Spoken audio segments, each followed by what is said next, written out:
Hi, Carolyn. First, here's what happened, and Carolyn Talks. So my question is for all three of you, and it will start with Stephen. But I'm Barbadian. I'm Bajan. So, and I live in Toronto. So, what Me I too. My family's from Barbados. Yeah. I would ask which part, but let's move on. But when I started this, when I started watching the series, and I started it last night, within 2 minutes, I started to get emotional because when I saw the people of Benin, I'm like, those are my people. When I saw the food markets and the yam, talking about the yam and the sweet potatoes, I'm like, that's a yam. We know a yam from a cassava, from a sweet potato. And then when you got to Janvier, that's when I really started to get emotional because I saw the food. That looks so much like Bajan food. And then when they were talking about the Canaan, and that looks like a conky. And for me, being from Barbados in particular, we have such a close history with Benin in particular because a lot of our people came from there. Um, when when you're seeing the food that you have, we have reference that we read these things in school books, but we never saw the food. But I this is the first time I'm seeing where conky came from, where peanut brittle or nut cake, as some people came from.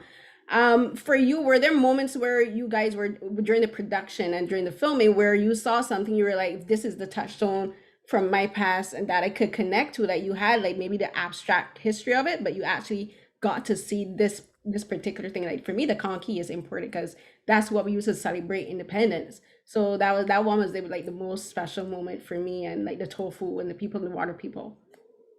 I can start off there. Um, I mean, the whole experience for me was enlightening. I should just qualify by saying that. Um, I was really moved by um, being in South Carolina in the context of a historical look at rice. As an academic, I knew that the foundational wealth of the nation was built on rice, but it's hard to understand really that trade, our forced migration, was very much not about our physical bodies and strength, but our intellectual technology as growers and farmers.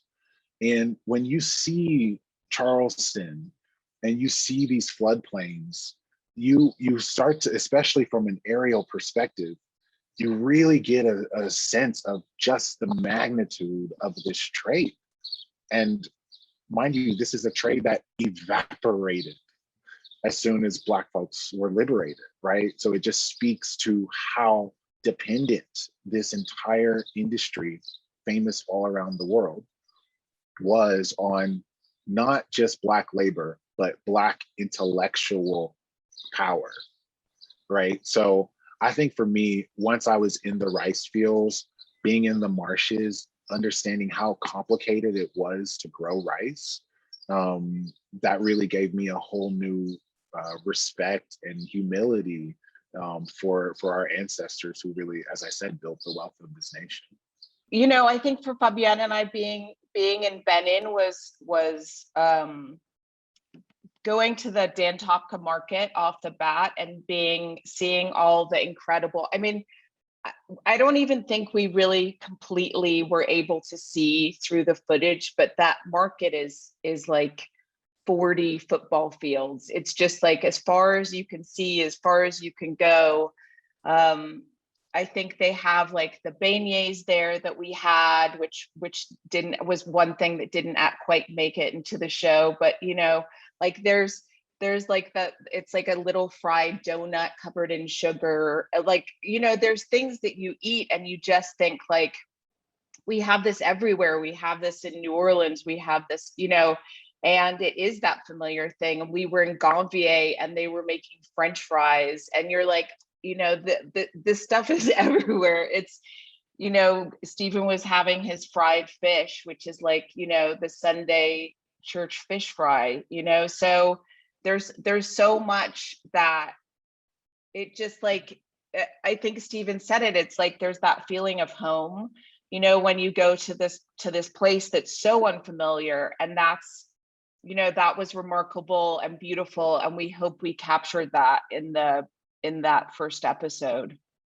I would concur with everything Kara said. I mean, it was really being in Africa was truly You know, Karis and I had this book for, you know, optioned this book, and to be there working, having worked so hard and finally partnered with everyone. So every single like meal that we had was just like a continual celebration.